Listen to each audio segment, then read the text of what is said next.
BJP ST. Somashekar ಮತ್ತು ಶಿವರಾಮ್ ಹೆಬ್ಬಾರ್ ಉಚ್ಚಾಟನೆಗೆ ಶಿಫಾರಸು ಮಾಡಿದೆ. ಸ್ವಪಕ್ಷದ ವಿರುದ್ಧ ಮತ್ತೆ ಗುಡುಗಿದ್ದಾರೆ ಎಸ್.ಟಿ. ಸೋಮಶೇಖರ್. ಬಿಜೆಪಿ ನಾಯಕರ ವಿರುದ್ಧ ನೇರಾನೇರ ವಾಗ್ದಾಳಿ ಮಾಡಿದ್ದಾರೆ. ಶಾಸಕ ಮುನಿರತ್ನ, ಬಸನಗೌಡ ಪಾಟೀಲ್ ಯತ್ನಾಳ್ ಇವರಿಬ್ಬರ ವಿರುದ್ಧ ಕ್ರಮ ಯಾಕಿಲ್ಲ ಅಂತ ಪ್ರಶ್ನೆ ಮಾಡಿದ್ದಾರೆ.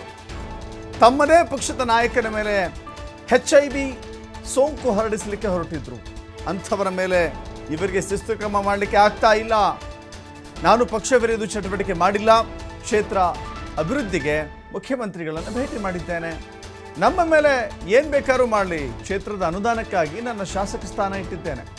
ಬಿಜೆಪಿ ವಿರುದ್ಧವೇ ಎಸ್.ಟಿ. ಸೋಮಶೇಖರ್ ನೇರಾನೇರ ವಾಗ್ದಾಳಿ ಮಾಡಿದ್ದಾರೆ.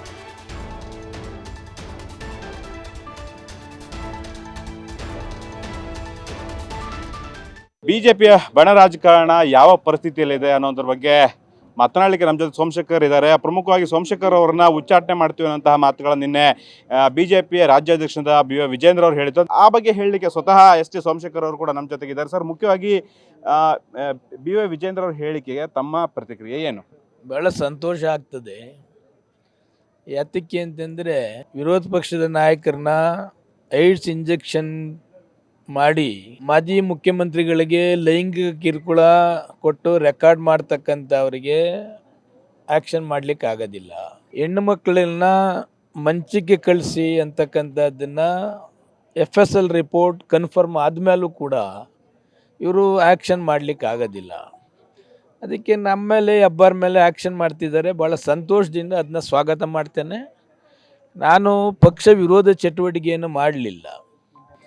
ಮುಖ್ಯಮಂತ್ರಿಗಳಿಗೆ ಭೇಟಿ ಮಾಡ್ತಕ್ಕಂಥದ್ದು ನಿಜ. ಈಗ 25 ಕೋಟಿ ಅನುದಾನ ಕೊಟ್ಟಿದ್ದಾರೆ. ಕಗ್ಲಿಪುರ್ಗೆ 5 ಕೋಟಿ ಅನುದಾನ. ನಾನು ಕಾಂಗ್ರೆಸ್ಗೆ ಯಾಕೆ ಕೇಳಬೇಕು ಅಂತಕ್ಕಂಥದ್ದಾದರೆ, ಡೆವಲಪ್ಮೆಂಟ್ ಏನೂ ಮಾಡಲಿಕ್ಕೆ ಆಗೋದಿಲ್ಲ. ಎಂಟೈರ್ ಕರ್ನಾಟಕ BJPಗೆ ಏನು ಡ್ಯಾಮೇಜ್ ಮಾಡ್ತಾ ಇದೆ ಅಂತಕ್ಕಂಥದ್ದನ್ನು ಎಲ್ಲ ನೋಡ್ತಾ ಇದ್ದಾರೆ. ನಾನು ಯಾವತ್ತೂ ಯಾವ ಪಕ್ಷಕ್ಕೂ ಡ್ಯಾಮೇಜ್ ಅಂತಕ್ಕಂಥದ್ದಿಲ್ಲ. ಸರ್ಕಾರದಲ್ಲಿ ಅನುದಾನ ತರಬೇಕು, ಅವ್ರನ್ನ ಭೇಟಿ ಮಾಡಬೇಕು, ಇಷ್ಟೇ. ನನ್ನ ಈ ಕ್ಷೇತ್ರದ ಜನ 4,000 ಆಯ್ಕೆ ಮಾಡಿದ್ದಾರೆ. ಚುನಾವಣೆ ಬಂದಂಥ ಸಂದರ್ಭದಲ್ಲಿ ಪಾರ್ಟಿ ವೈಸ್ ಮಾಡ್ತೇನೆ. ಚುನಾವಣೆ ಮುಗಿದ ಮೇಲೆ ನನ್ನ ಕ್ಷೇತ್ರಕ್ಕೆ ಏನು ಅನುದಾನ ತರಬೇಕು, ಅದು ಯಾವುದೇ ಪಕ್ಷ ಇಲ್ಲ, ನನಗೆ ಅದೇನು ಯೋಚನೆ ಇಲ್ಲ. ಮುಖ್ಯಮಂತ್ರಿಗಳು, ಉಪಮುಖ್ಯಮಂತ್ರಿಗಳು ಯಾರೇ ಆಗಲಿ ಕ್ಷೇತ್ರಕ್ಕೆ ಅನುದಾನ ಕೊಡಬೇಕು. ಸರ್, ನೀವು ನೇರವಾಗಿ ಯತ್ನಾಳು ಮತ್ತೆ ಜಾರಕಿಹೊಳಿ, ರಮೇಶ್ ಜಾರಕಿಹೊಳಿ ಹಾಗೇನೆ ಮುನಿರತ್ನವ್ರ ಮೇಲೆ ನೀವು ಅಂಥವ್ರ ಮೇಲೆ ಕ್ರಮ ಆಗ್ತಾ ಇಲ್ಲ, ಪಕ್ಷಕ್ಕೆ ಡ್ಯಾಮೇಜ್ ಮಾಡುವಂಥವ್ರ ಮೇಲೆ ಯಾವುದೇ ಕ್ರಮ ಆಗ್ತಾ ಇಲ್ಲ, ನಾವು ಕ್ಷೇತ್ರದ ಬಗ್ಗೆ ಅಭಿವೃದ್ಧಿ ಓದೋದ್ರ ಮೇಲೆ ನಮ್ಮ ಕ್ರಮ ಆಗ್ತಾ ಅನ್ನೋದು ನೇರವಾದಂಥ ನಿಮ್ಮ ಮಾತಾ? ನೋಡಿ, ನಾನು ಅದು ಯಾವುದನ್ನು ಕೂಡ ಹೇಳಲಿಕ್ಕೆ ಹೋಗೋದಿಲ್ಲ. ನನ್ನ ಮೇಲೆ ಹೆಬ್ಬಾರ್ ಮೇಲೆ ಆ್ಯಕ್ಷನ್ ಮಾಡ್ತಿದ್ದಾರೆ ಅಂತ ಹೇಳ್ತಿದ್ದಾರೆ. ಭಾಳ ಸಂತೋಷ. ಯಾರು ಕೋರ್ ಕಮಿಟಿಯವರು ಆ ಡಿಸಿಷನ್ ತೆಗೆದುಕೊಂಡಿದ್ದಾರೆ, ಆ ತಾಯಿ ಚಾಮುಂಡಿ ಆಯಸ್ಸು ಆರೋಗ್ಯ ಭಾಗ್ಯವನ್ನು ಆ ಕೋರ್ ಕಮಿಟಿಯವರಿಗೆ ಕೊಡಲಿ ಅಂತೇಳಿ ನಾನು ತಾಯಿ ಚಾಮುಂಡಿಯಲ್ಲಿ ಪ್ರಾರ್ಥನೆ ಮಾಡ್ತೇನೆ. ಅಮಾನತು ಮಾಡಿದ್ರೆ ನೆಕ್ಸ್ಟ್ ಸ್ಟೆಪ್ ಏನು ಸರ್ ನಿಮ್ಗೆ? ಸಂತೋಷ ಅಂತ ಹೇಳಿದ್ಮೇಲೆ ಮುಗಿದೋಯ್ತಲ್ಲ. ಕ್ಷೇತ್ರ ಡೆವಲಪ್ಮೆಂಟ್ಗೆ ನನ್ನ ಶಾಸಕ ಸ್ಥಾನವನ್ನು ಮೀಸಲಿಟ್ಟಿದ್ದೇನೆ. ಇವ್ರು ಏನಾದ್ರು ಡಿಸ್ಟರ್ಬ್ ಮಾಡಲಿ. ಅಲ್ಲ, ನಿಮಗೆ ಬಿಜೆಪಿ ನಾಯಕರ ಮೇಲೆ ಅಸಮಾಧಾನ ಇಲ್ವಾ ಸರ್? ಬಿಜೆಪಿ ನಾಯಕರ ಮೇಲೂ ಅಸಮಾಧಾನ ಇಲ್ಲ, ಯಾರ ಮೇಲೂ ಅಸಮಾಧಾನ ಇಲ್ಲ. ಯತ್ನಾಳು, ಜಾರಕಿಹೊಳಿ ಅವರೆಲ್ಲ ಅವರ ಪಕ್ಷದ ಆಂತರಿಕ ವಿಚಾರ.